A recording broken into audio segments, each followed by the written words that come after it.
At the UN General Assembly, one of the first things President Trump talked about was the Hamas and the ongoing war that, like I said, is closing in on its 2-year mark. And it turns out that the biggest obstacle to peace, well, it's Hamas themselves. Unfortunately, Hamas has repeatedly rejected reasonable offers to make peace. Now, as if to encourage continued conflict, some of this body is seeking to unilaterally recognize a Palestinian state. This would be a reward for these horrible atrocities. They have taken so much. This could have been solved so long ago. But instead of giving in to Hamas's ransom demands, those who want peace should be united with one message: release the hostages now. Just release the hostages. Release them right now. And one wonders which hostages he might have in mind, because, as I think you've said a couple of times, there's 2 categories of hostages on each side of this. Yeah, there's 56 Israeli hostages. Many of them are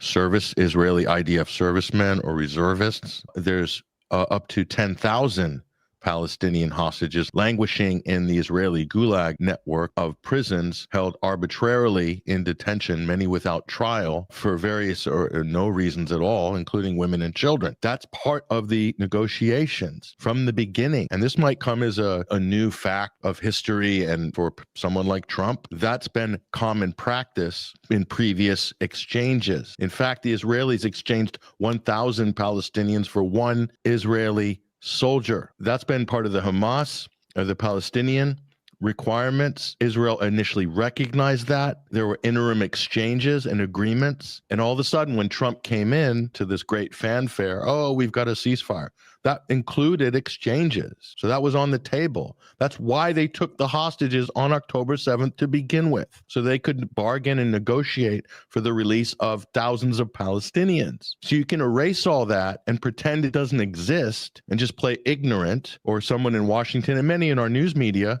are ignorant of that fact. They just completely have blacked out and don't acknowledge the other side of that equation. Trump is lying right through his teeth to the world at the UN General Assembly, saying that Hamas has refused to release the hostages and this is why negotiations have stalled. That's not correct. Israel themselves have basically sabotaged negotiations at every turn, including the United States, and not to mention for Israel assassinating or killing the counterparty they're negotiating with. They even attacked them in Qatar, tried to kill the Palestinian negotiation team. How can you just erase that and pretend it didn't happen? But this is where we're at.